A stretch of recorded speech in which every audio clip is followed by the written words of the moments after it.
তো আসলে বহুত চিরা যাইব দানা নিউলে নাই নিউলের অবস্থা দানা পড়ে গেছে। আসসালামু আলাইকুম। আছি আমাদের বর্ষালগড় বিলের মাঝে। এই দেখেন, কালকে আমরা জাস্ট এই ক্ষেত্রার প্রশংসা করছি, খুব সুন্দর ভালো ধান। মানে আমাদের এই বর্ষালগড় বিলের মাঝে এই ক্ষেত্রা একটা বিদেশি ধান, মানে বিদেশি জাতের এই ধানটা। গত রাত্রে মোটামুটি একটা বাতাস হয়েছে, বাতাস হওয়ার পরে এখন বিকালে আয়া দেখে কি পুরো হইতে গেছে গা। ওই মাথাটা দেখাও তোরা জম দিয়া কি হুতা হচ্ছে। আসলে ধানটা খুবই ভালো হয়েছিল। আর দেন এই যে হুতাটা হইতে গেল গা, কিন্তু আশেপাশের যে ক্ষেতগুলো আছে দেন একটু সবগুলো মোটামুটি ভালো আছে, মাশাল্লাহ সব দিক দিয়েই ভালো আছে। কিন্তু মাঝখানে আর এই যে ক্ষেত্র আছে এটা খুবই লম্বা আসলো, বিদেশি ধান লম্বা আসলো এগুলা। আর হালকা বাতাসেই রাত্রের যে বাতাসটা সব ফালাই দিচ্ছে। দেন একটা লস হয়ে গেল গা।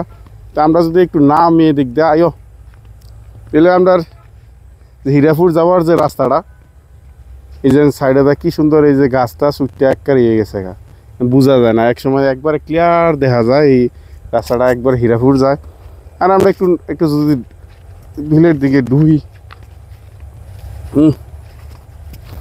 এলে ক্ষেত্রা নিচের থেকে দেখাইতেছি যে ক্ষেতের যে অবস্থাটা কি হইয়া রয়েছে। আরে এই যে বাতাসে যে হইতে গেল গা ক্ষেত, এটা বালা হওয়ার সম্ভাবনা আসেনি। এটা তো আসলে বহুত চিরা যাইব দানা নিউলে নাই নিউলের অবস্থা দানা পড়ে গেছে। আচ্ছা, এই কারণে দানা অনেক চিরা যাইব, সিটা হইব এটা। চিটা আর যেটা হইতে রইছে ওইখান থেকে সবগুলো যে পড়ে গেছে গা, কিছু চিরা হইব, কিছু দান হবে, কিছু দান হইব, কিছু সিডার পরিমাণটা বেশি বেশি হবে। অভিজ্ঞ একজন লোক বিশ্লেষণ করছে ভালোই।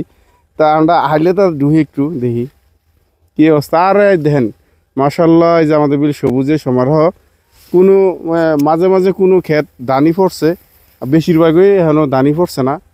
এই যে ক্ষেত কি সুন্দর মাশাল্লাহ। আইও সামনের দিকে আমরা একটু হাঁটি দেখি অবস্থা আইলের ভিতর দিয়ে।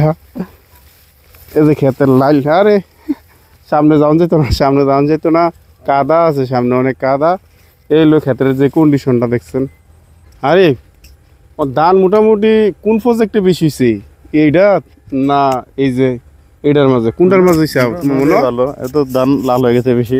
হ্যাঁ, লাল হয় নাই, অনেক ধান পাকে নাই, অনেক বেশিরভাগ ধান পাকছে না। তাহলে দানি পড়ছে কোনটার মাঝে আগে? এটা পড়ছে আগে, এটা পড়ছি নি, এটা তো পড়ছে দেখা যাইতেছে। তো আশা করি 15-20 দিনের মাথায় মোটামুটি ধান দেওয়া পড়ে যাবো না, কভার হয়ে যাবো গা এখনো।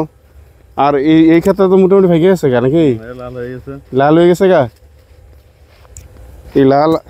ওকে হচ্ছে এ হচ্ছে আমাদের বিলের যে এক বড়ই গাছ। তো এটার বড় হইতেছে না, অনেক বছর ধরে এই পজিশনই দেখতেছি, এই বড়ই গাছটা।